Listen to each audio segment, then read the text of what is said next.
Hey guys, welcome back. Today is Thursday, May 9th, and my shop is just packed with stuff. I thought I'd make a video here a bit different than usual. This time I want to talk about the business side of your small engine repair shop as an independent guy, one-man show like me, and I know a lot of you guys watch my videos, do the same thing. You work from your residence and your one-man show. Now, the main topic of my video today will be why I take deposits on certain equipment that comes into the shop here. Okay, I'm going to get straight to the point here. So I do take deposits in my shop, not on all the equipment that comes in, but mostly the small handheld equipment and gas push mowers. The reason I do that is a lot of people will bring stuff to my shop.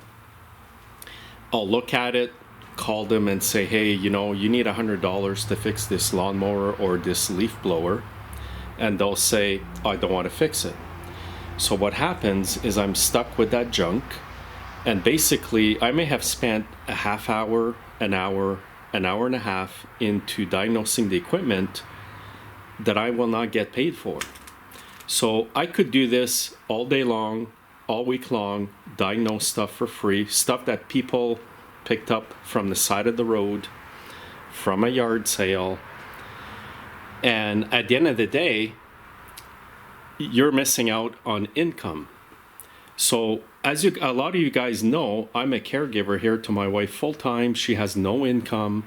So I am one income household, and I don't do this as a hobby. It's fine if you do it as a hobby. You can afford to not get paid for spending 2 hours on a push mower that will be sent to the scrap. However, a lot of you guys watching today do this to make money, not as a hobby. So the importance of taking a deposit can make all the difference as to whether you're going to make money fixing small engines from home. And I'm going to give you a few examples as to why I take deposits. That's entirely up to you how you run your shop, but most shops that I know that run their shops professionally, whether it's from home or a commercial setting, do take deposits. So I'll start here with an old Stihl 026 as to why I would take a deposit on this, and I did. You can spend an entire day fixing this chainsaw. So this has been sitting for about 10 years. It's a 30-year-old chainsaw. It's probably going to need a card kit, fuel line, impulse line. In some cases, it might need crank seals and who knows what else. Most of the time, they need a bar and chain. Here in Canada, we pay through the nose for parts compared to our US neighbors. Sometimes we pay 100% more for parts. So what you got to remember when people come in your shop with older equipment like this, you have to remind yourself that they don't think like we do. So because we work on this every day, we can quickly determine, okay, it needs this, this, and that, and it's going to be X hundreds of dollars. So that's understandable. It's kind of like us going to the auto shop and not expecting a big bill. So it's just human nature. When you don't work at something every day, you're not going to be familiar with the prices. Another reason why I take the deposits, well, this is the most important reason why, is because some people think that your time or my time is free. So a lot of people think, well, I bought this old saw at a yard sale for $10. I brought it to Donny Boy 73 shop. He told me it's not worth fixing, so I'm not going to go back. He can keep it for scrap or whatever. And I don't feel like I have to pay him for his time. So naturally, that's what some people think. And some people will actually think, well, I'm not paying him anything to have looked at it. So in some cases, it's willful. And in other cases, some people just forget to come back and pay you for your time. Now, some of you guys might be wondering, well, what should I charge for a deposit?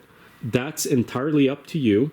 I usually charge about half an hour or to an hour, depending on the equipment. So this one here, I charged about 45 minutes.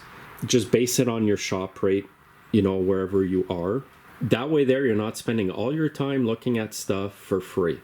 Because let's face it, guys, a lot of stuff that comes in, the repair margins are very low. And most of the time, if it's really old equipment, it's going to end up being scrapped. So if you've spent 2 hours on this saw and you don't even get $50 for doing that, you just cannot afford that unless you're getting some kind of money from somebody else or from the government or whatever you're living off of. So for example, if you spent a couple hours on this and you're getting nothing for it, unless you can sell the saw and get your money back, you've basically wasted that time. So because my shop is really busy, I was just getting way too many people bringing stuff and not coming back. It's not bad if you do it as a hobby where you don't depend on that income. And if you're not so busy, well, you might only get one person that does that to you in a year. What was happening in my shop is this was happening weekly, multiple times, and a lot of people don't want to leave a deposit. Well, that right away kind of raises red flags for me. And I think, well, if they don't want to leave a deposit after I've explained to them, and I even have my shop policy written on a piece of paper on the wall that they can read. So if they don't want to accept that, I'm okay with that. I just want to get a deposit so that the customer has some skin in the game. And if they have some skin in the game, I guarantee you they will come back to get that equipment or pay you if something doesn't go right. Now, if you scrap the machine, they might not even come back to get it, but at least you got paid for your time. That's the whole point of the whole thing. And some people, like I said, they totally forget because they've realized it's not worth doing, and they totally forgot to come back and pay you for your time. Now, on the other hand, I do have some extremely good customers that I've had here for years, and I totally trust them. With those customers, I usually don't take a deposit even on old stuff because I know they will e-transfer me the payments or call me with a credit card so that I can bill for the payment.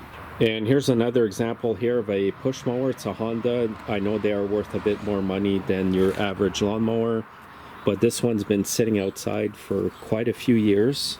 The air filter cover has been off, so water and snow has gone into the carburetor, and that carburetor will need to be replaced. Now, I only fix the Honda lawnmowers with OEM Honda carburetors, but in Canada, we pay about 2-3 times the price that you guys, and I mean my viewers from the USA here, pay.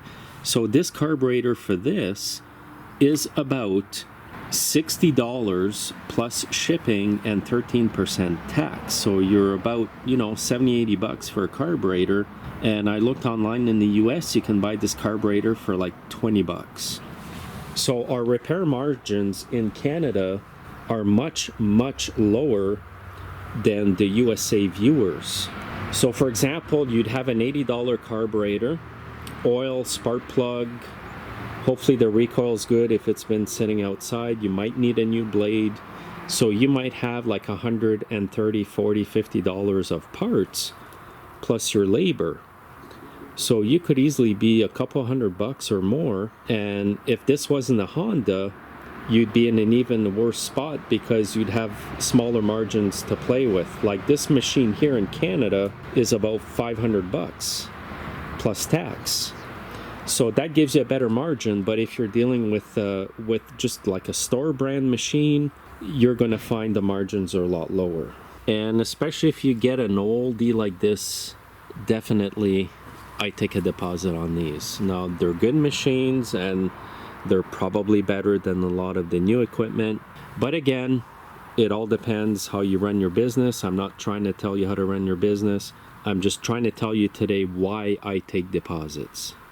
And another thing too is I've had customers where I've done favors for them over and over, and they brought equipment here. I thought, okay, I can trust you.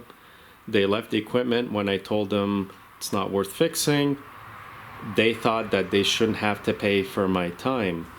So you just kind of got to be careful. You got to kind of use your inner gut feeling when it comes to customers.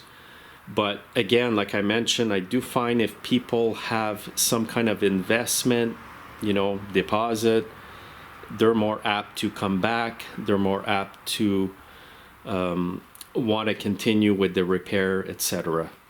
But anyway, like I mentioned in my last video, your customers will love you if you do call them and say, hey, this is what I think it's going to cost. Do you want me to go ahead with the repair or not?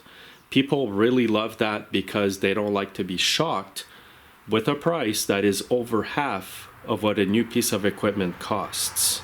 And the way I judge my repairs is I look at the price of a new machine, which is the exact same machine. So if it's a Honda lawnmower, I look at what is the price of a new Honda push mower, like I just showed you.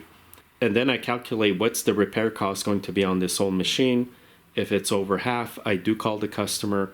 Anyway, I call the customers all the time, even if it's under half. But the customer will often ask you, do you think that it's worth me fixing this piece of equipment, lawnmower, chainsaw, etc.? And if you call that way with being prepared, with what a new one costs, you can help your customer to decide if this is worth fixing or not. So for example, the Honda push mower that I told you is over $450, about $500 here. When I call a customer with that and say, hey, you need a carb, I think your cost will be about $200 or more, that helps your customer to decide whether or not they should fix it.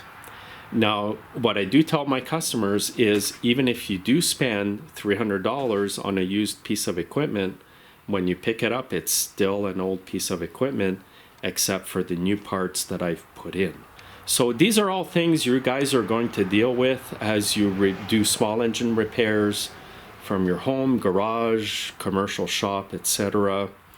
You just want to make sure you're making money when you do this. So if you do want to make money, try to make your time count. Some people do it for a hobby. They don't really care if they make money or not. That's different.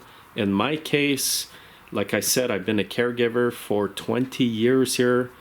I don't even get time off for myself.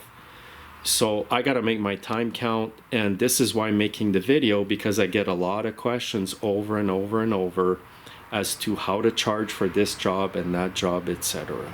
Now, some items that I never charge a deposit for are some lawn tractors that are in this condition, because I know even if the customer doesn't want to fix it, if they never show up to pick it up, I know I can get my money back just from selling the parts or scavenging off it. And it's the same with snowblowers. I rarely take deposits unless it's a 40-year-old snowblower that's all rusted and been sitting outside. Anyway, I better wrap up this video. If you want me to keep making videos like this, just comment in the comment section under the video. I'll try to address all your questions in these vlogs here so that you can run your business and actually make a lot of money. There is money to be made in this business, but there is a certain way to do it. Don't get bogged down with old junk from cheap people. That's my main advice today. If you feel you want to take deposits, that's entirely up to you and the amount that you take. You're not going to lose your good customers when you take deposits. However, I do have existing customers that I know that are good and I never take deposits from them. Anyway, please comment below, let me know what you think, and I will continue these video series and keep answering your questions that I read in the comments. Have a good day, guys. Thanks for watching, and make sure you're subscribed.